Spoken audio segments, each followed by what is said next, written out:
Skeletal system divided into two principal division: the axial one, the appendicular skeleton. Axial skeleton 80 bones, includes skull, vertebral column, sternum and ribs. And the appendicular. Okay, so now talking about the ribs, right? There are 12 pairs of ribs, true ribs, 7 pairs, 8, 9, 10 pairs. These are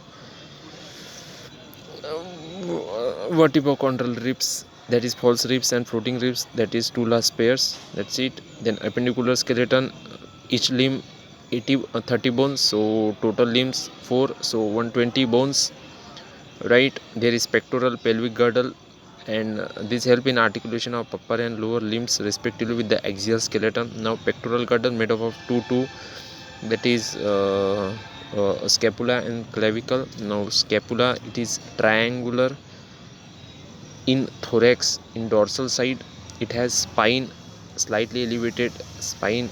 It expanded as acromion, which articulates clavicle, and below that there is glenoid cavity that articulates head of humerus to form the shoulder joint. Now each clavicle bone is slender to curvatures. This is collarbones. Now pelvic girdle, two coxal bones made up of ilium, ischium and pubis, and there is pubic symphysis containing fibrous cartilage, and there is acetabulum, that is cavity that articulates the thigh bone. Now joints. Now talking about joints, three types of joint: fibrous, cartilage and synovial joint. Fibrous joints do not show any type of movement and they form the sutures, that is cranium. Cartilaginous joints, the limited movements in vertebral column, right? And synovial joints, fluid between two bones like fluid cavity.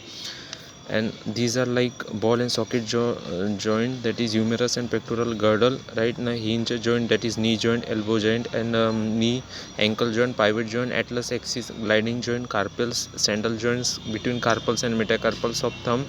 And then disorders like myasthenia gravis, that is autoimmune disorder affecting neuromuscular junction leading to fatigue, weakening, paralysis of skeletal muscle. Then progressive degeneration of skeletal muscle, mostly due to genetic disorder, is muscular dystrophy, tetany, rapid spasm, wild contractions in muscle due to low calcium level in body fluids. Okay, arthritis, that is inflammation of joints, or osteoporosis, that is decreased level of estrogens, like, and characterized by increased chances of fractures. Now gut inflammation of joints due to accumulation of uric acids.